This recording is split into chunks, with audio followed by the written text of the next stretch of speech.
Students, so hope you all understood the structure of DNA, which was explained by me in the yesterday's lecture. Now today we will study the structure of RNA.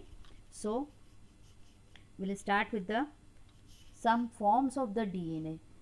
So there are different types of DNA, variants of DNA.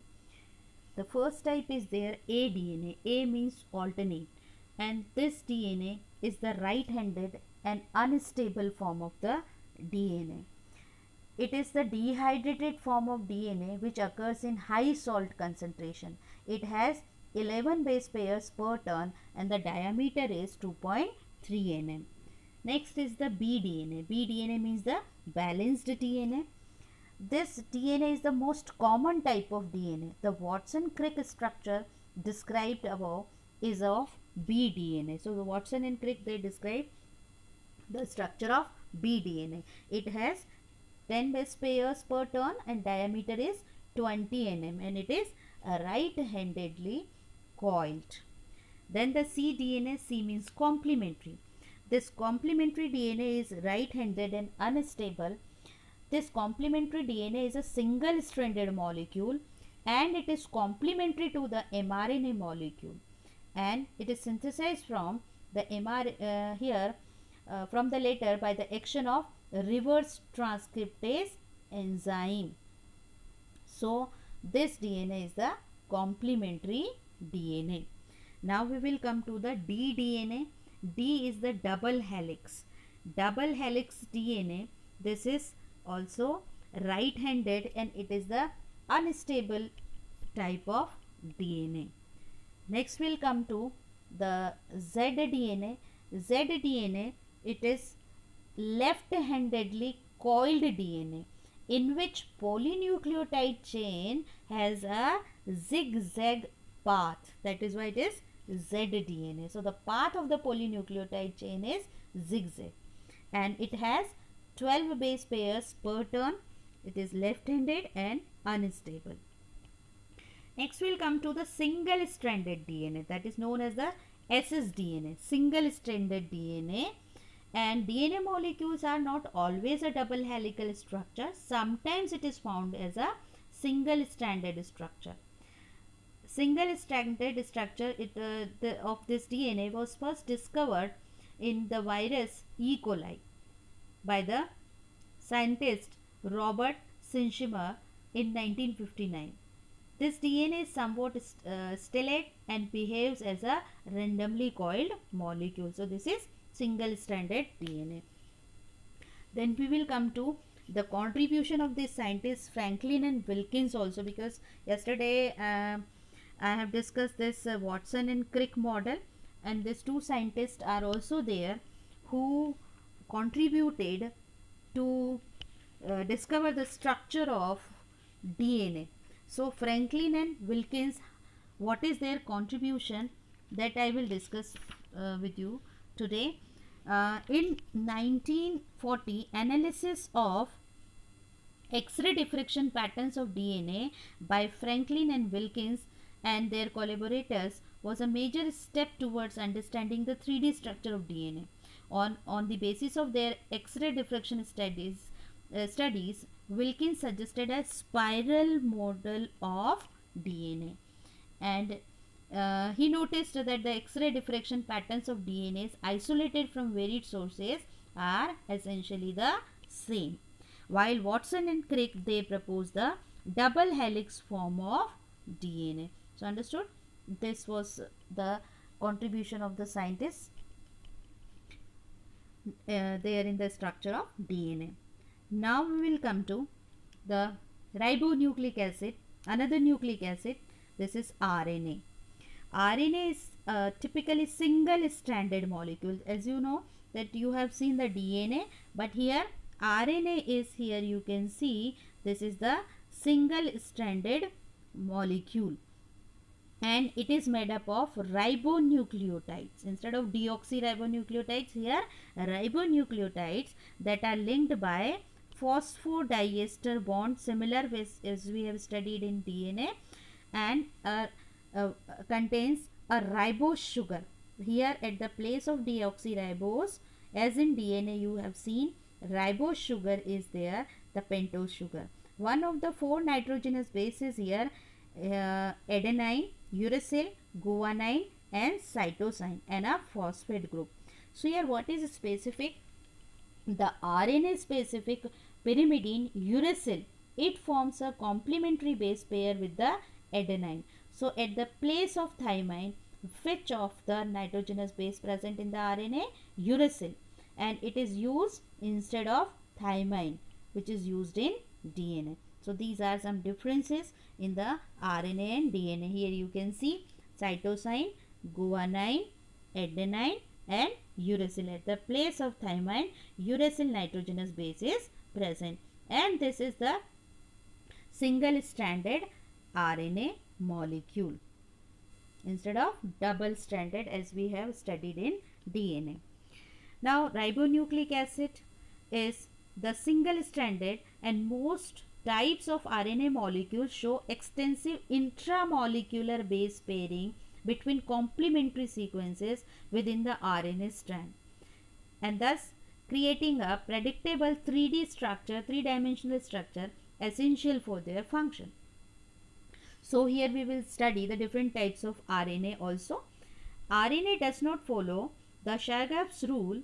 Why? Because its guanine contents are not necessarily equal to its cytosine contents, and similarly its adenine contents are not necessarily equal to its uracil contents. So it does not follow Chargaff's rule. Due to this complementary association of nitrogenous bases, that is the amount of adenine is always equal to thymine and amount of guanine is always equal to cytosine.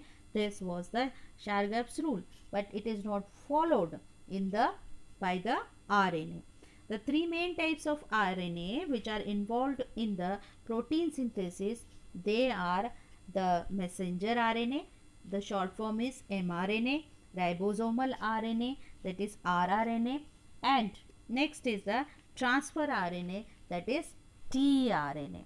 So understood the three types of RNA. And the chain of the RNA strand also has well defined ends. One end is 3' while the other is 5'. Now we will come to the types of RNA. So the first type here we will study the ribosomal RNA, or we call it as the rRNA. rRNA is the structural and functional unit of ribosomes. So you know about ribosomes, you have studied that ribosomes, they are the cell organelles which are responsible to synthesize the protein. So this rRNA is the structural and functional unit of ribosome. It represents nearly 80% of the total RNA in the cell. So the maximum RNA is a kind of rRNA. Now this rRNA is the single stranded rRNA and most stable form. It has highest molecular weight and they have fixed sedimentation coefficient, which is expressed in Swedberg unit. On this basis, there are following types of rRNA. So let me see what are the different types of rRNA. So first we will see here that rRNA in the prokaryotes. So in prokaryotes, there are different types of rRNA which are attached with the smaller subunit of ribosome and large subunit of ribosome. So you can see here, this is large subunit, this is the small subunit. So here you see with the small subunit, the type of rRNA is the 60S, while with 16S, sorry, it is 16S. Okay, the rRNA associated with the small subunit, this is 16S, and here the type of rRNA associated with the large subunit, they are of two types, 23S and 5S. So their Swedberg unit is different, and together you know they form the 70S type of ribosome. We have studied already in the cellular structure when the difference in between prokaryotes and eukaryotes we study. So they form 70S type of ribosome. Now we will see here the type of rRNA in eukaryotes. In eukaryotes also we will see the large subunit and the small subunit. So here in the large subunit we will see three types of rRNA. They are 20S, 5.8S and 5S. These three type of rRNA are there associated with the larger subunit. And with the smaller subunit, what are there? The small subunit has one type of rRNA only, that is 18S. And now together they combine in the ribosome, and what type of that ribosome is formed here? 18S. So understood the type of rRNA in prokaryotes and eukaryotes. And here one more thing is there, that the 5S rRNA you have seen in both in the eukaryotes also, in the prokaryotes also. Here also 5S rRNA and 5S rRNA. In eukaryotes, all rRNA are synthesized inside the nucleolus. You know that nucleolus is the structure present in the nucleus, and eukaryotic cells they have well defined nucleus. So all the rRNA in the eukaryotic cells, they are synthesized in the nucleolus except the 5S rRNA, which is synthesized outside the nucleolus. So you can see the 5S rRNA is common in prokaryotic and eukaryotic cells. So in the prokaryotic cells we know there is no nucleus, no nucleolus. So this is synthesized outside of the nucleolus. And 5S rRNA therefore has an extranucleolar origin. Now here 5.8S and 18S and 28S, these three we have studied. Eukaryotic rRNA here 28S, 5.8S, and here the 18S. Okay, so here 18S, remaining this one, leaving this one 5S.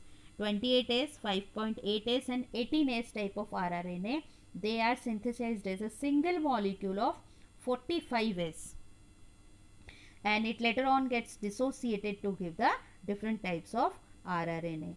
In prokaryotes, all rRNA are synthesized in the cytoplasm. As we know, in prokaryotes there is no nucleus, and the rRNA molecules are highly methylated and are packaged in with the specific ribosomal proteins. As well as rRNA has a high degree of secondary structure also, and about 70% of it becomes double stranded and helical due to intramolecular base pairing. Otherwise you know that rRNA is a single stranded molecule, but they form the secondary structure also. They become double stranded due to the intramolecular base pairing, and these double stranded regions form hairpin loops between the complementary regions of the same linear rRNA molecule. So this is all about the ribosomal RNA.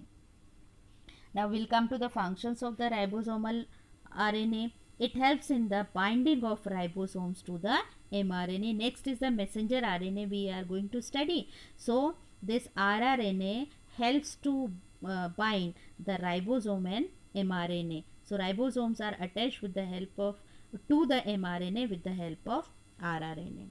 As well as it acts as an enzyme also, that is ribozymes, which helps in the formation of peptide bond during the protein synthesis. You know, there is peptide bond present in between the amino acids. So this rRNA also acts as an enzyme helping to form the peptide bond during the protein synthesis. So this is all about the ribosomal rRNA, which is the 80% of the total RNA contents of the cell. Now we will come to the next. This is the messenger RNA. Okay, messenger RNA. It is the RNA that carries message from DNA to the site of protein synthesis. That is why it is named as the messenger RNA, like rRNA, ribosomal RNA, which is ribosomal. Why? Because it is attached with the ribosomes. And here mRNA, it is the RNA that carries message from DNA to the site of protein synthesis. So as it brings the message, it is the messenger RNA. It represents about 5 to 10% of the total RNA of cell. It carries the genetic information in the form of triplet codons. Genetic codes are there of the different sequence of the nucleotides, and in the form of triplet codons it carries the information. Now mRNA is synthesized as a complementary strand of the DNA. This mRNA, it is synthesized as a complementary strand of the DNA. So this process of RNA formation is called as the transcription. So the formation of this RNA or mRNA from the DNA in the form of complementary strand, this is known as the transcription. That process is the important process of the protein synthesis. We will study further in the next topic. As RNA is copied from DNA, it carries the same genetic information as contained by the DNA. So RNA, it is the complementary of DNA, it is copied from DNA, so it carries the same genetic information as contained by the DNA. mRNA in the cytoplasm acts as blueprints for the synthesis of protein. Yes, because this mRNA brings the message from the DNA, because it is the complementary of the DNA. Now we'll come to the next point, that eukaryotic mRNA are monocistronic. So what is the meaning of monocistronic? Mono means one, cistronic for cistrone. So here monocistronic RNA means having only one protein synthesis initiating sites. I will explain you in the next part what are the different sites on the mRNA. So eukaryotic mRNA are monocistronic because they have one protein synthesis initiating site, or a single mRNA can be used for the synthesis of only one type of protein. So that one type of mRNA synthesizes only one type of protein, and that is why it is the monocistronic. While the prokaryotic mRNAs are polycistronic. Polycistronic means having more than one initiating sites for the protein synthesis. Means a single mRNA can be used for the synthesis of more than one protein. That is why they are polycistronic. So now we see the different sites on the mRNA.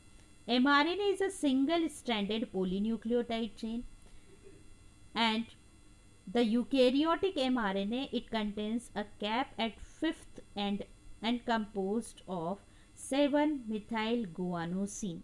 You can see here, this is the mRNA shown which has this cap region at the 5' end. This is found in eukaryotic mRNA, not in prokaryotic. It is absent, and it is composed of 7-methyl guanosine.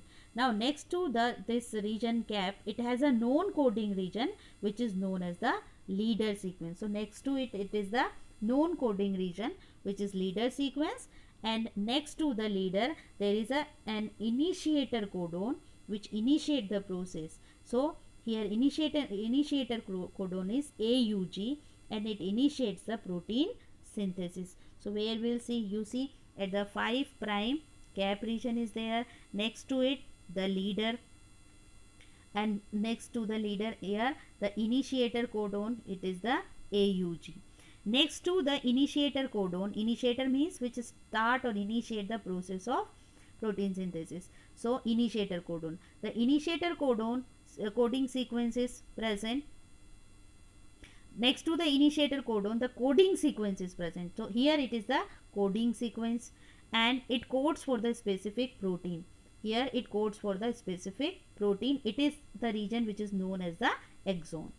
Next to this, the terminator codon. So as the exon ends, there is the terminator codon. It terminates means it stops the process of protein synthesis. So the terminator codon may be UAA, UGA or UAG. Next to this, again the known coding region. So here you have seen again the known coding region, leader and trailer. These are the known coding regions. And in eukaryotic mRNA, poly A tail is also present at the third prime end. So this is the structure of the eukaryotic mRNA. Understood, children? Now we will come to the next type of RNA. This is the transfer RNA, or known as the tRNA. What is transfer RNA? The RNA that carries and transports activated amino acid to the site of protein synthesis, that is ribosome. It is known as the tRNA. So understood, you have seen ribosomal RNA, then the messenger RNA.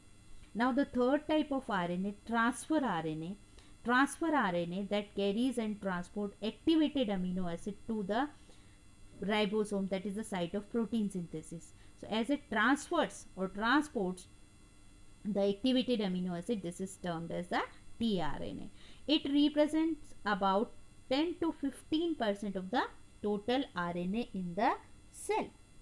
And these are this tRNA, they are synthesized in nucleus but are transported to the cytoplasm. Therefore these occur in the cytoplasm. And the polynucleotide chain is folded on itself to have the shape of clover leaf. Instead of the single strand, they have folded structure, a specific folded structure, that is known as the clover leaf model. Also means the shape of clover leaf is there. So clover leaf model of tRNA was proposed by American biochemist Robert Hawley in 1965. He shared the Nobel Prize in Physiology in 1968 for this. And the tRNA, they are the 75 to 80 nucleotide long molecule. Their sedimentation coefficient is 4s and the molecular weight is about 75,000 Dalton.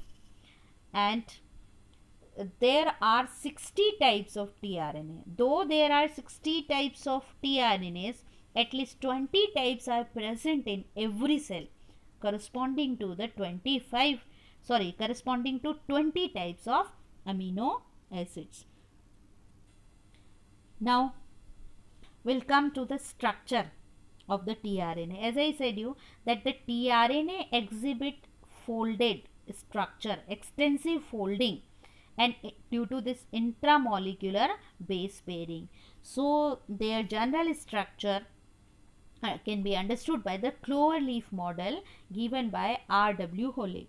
So this tRNA is a single stranded polynucleotide chain, but it forms folded structure due to the intramolecular base pairing. So it folds in some region, resembles as the trifoliate leaf of the clover plant. That is why here the clover leaf model we will call it.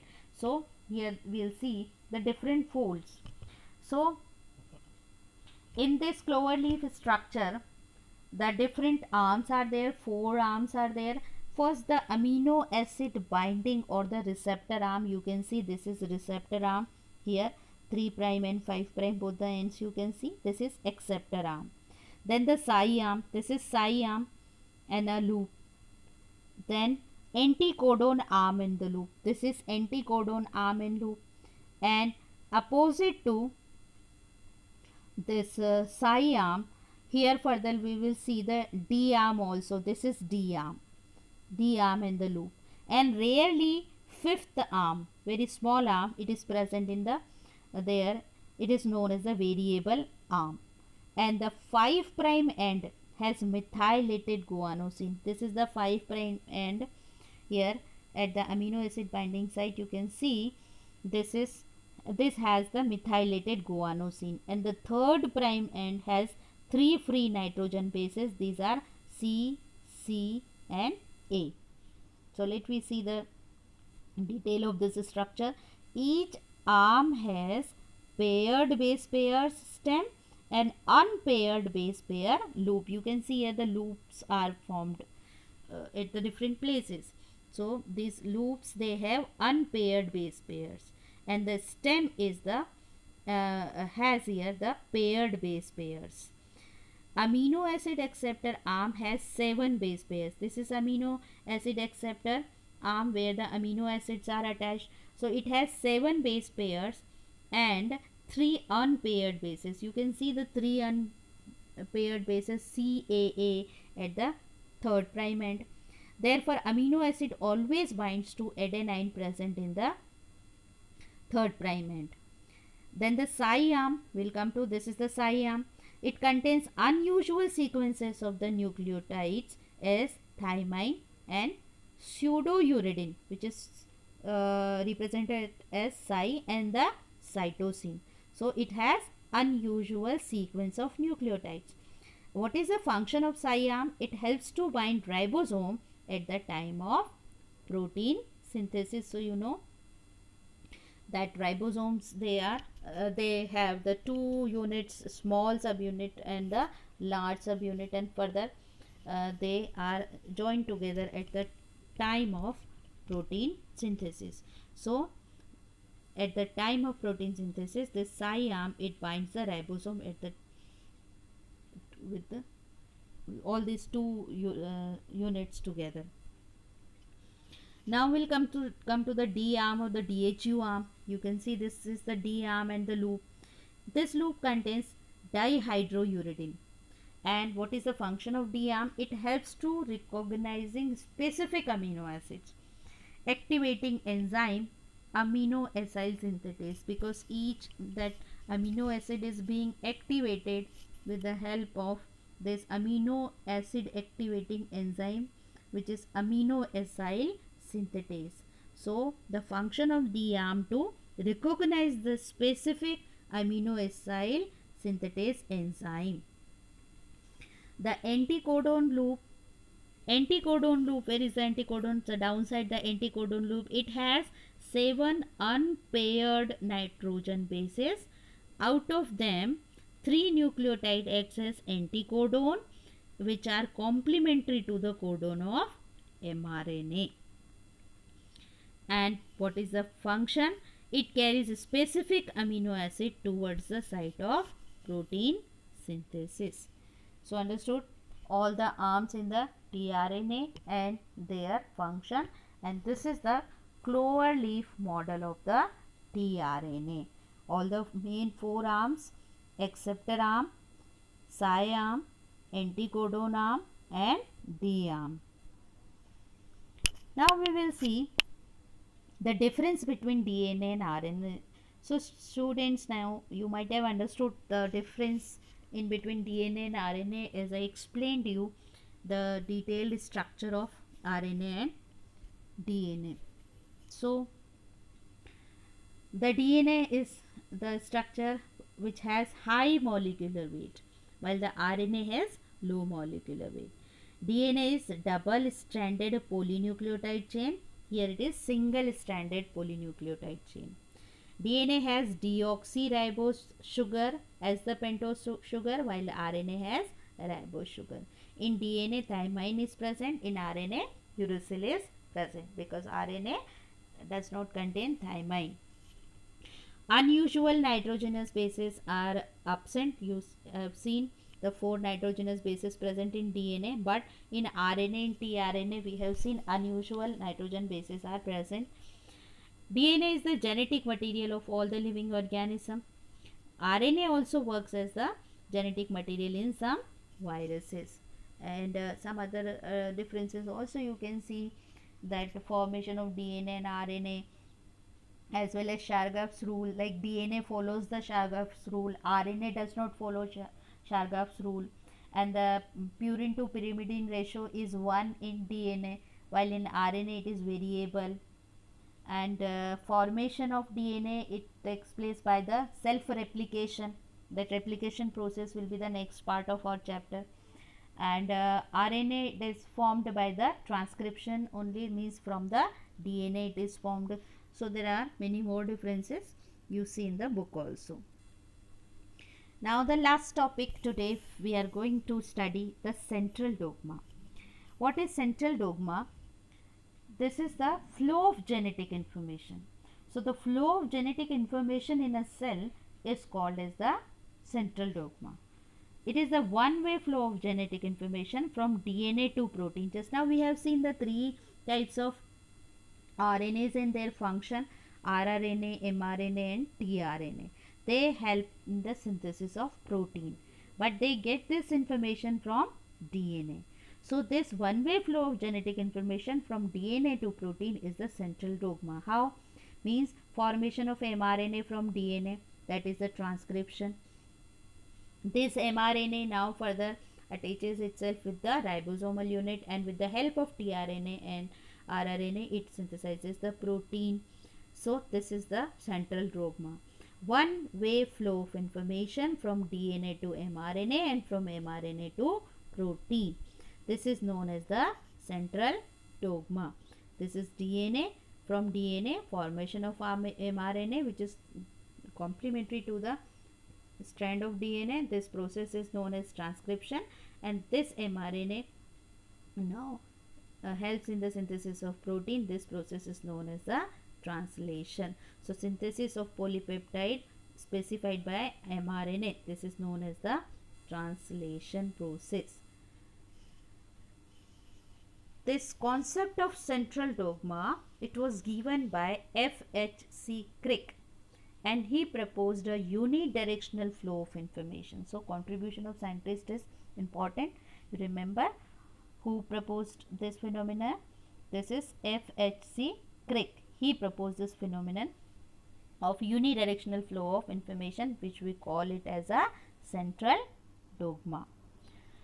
And this can be shown by this that ray diagram. This is flow chart is there. Here also I showed you. But today, in the light of modern findings, we know that there are certain viruses known as retroviruses, in which reverse transcription is found. Process of reverse transcription. The transcription, I said you already, that is formation of mRNA from DNA. This is known as the transcription. But reverse transcription is seen in the certain viruses, okay, which is the reverse of transcription. Means these viruses can synthesize DNA from their RNA. So you know certain viruses, they have RNA as the genetic material. So this is just reverse of the normal transcription. That is why it is known as the reverse transcription. Reverse transcription is carried out by the RNA dependent DNA polymerase enzyme. So you can see here, in this direction this is the process of transcription, but in the opposite direction you see this is reverse transcription. So certain viruses, they have the this RNA is the genetic material, and they are capable to form the DNA from this RNA. This is the reverse transcription. Understood? That is formation of DNA from RNA. Naturally, this process occur in the RNA viruses. For example, some RNA viruses, they are HIV, the virus of AIDS, which causes AIDS. This is a kind of retroviruses. So these viruses are known as the RNA viruses, are known as the retroviruses. And this process requires the use of an enzyme which is called as reverse transcriptase enzyme, which is a specialized RNA dependent DNA polymerase. And who suggested this phenomenon? This is Temin and Baltimore. In 1970, H.M. Temin and Baltimore suggested a revised version of central dogma, and this shows, this is the revised version of central dogma, showing transcription also and reverse transcription also. And this equation is called as the central dogma of molecular biology. It represents the flow of information inside a cell. That is, it tells us how the genetic information present in DNA is decoded to their decoded to form the proteins. So understood, children? Reverse transcription and central dogma. So this revised version of central dogma, it is suggested by Temin and Baltimore. First, the Crick proposed the concept of central dogma, and the revised one proposed by the living in Baltimore. So today's lecture is over, children. What we have studied, let we see towards the specific points, that the different variants of DNA we have studied: bDNA, aDNA, ddNA, cDNA, and zDNA, and the structure of RNA, that is ribonucleic acid, the specific features of it, then types of ribonucleic acid, that is RNA, rRNA, mRNA, and the tRNA, their structure and function, and the central dogma in molecular biology. So you go through the book also, read the same concepts from the book also, and you will get a test paper also now on the basis of the present lecture. So after reading this that concepts or these topics from your book, you solve that test paper also.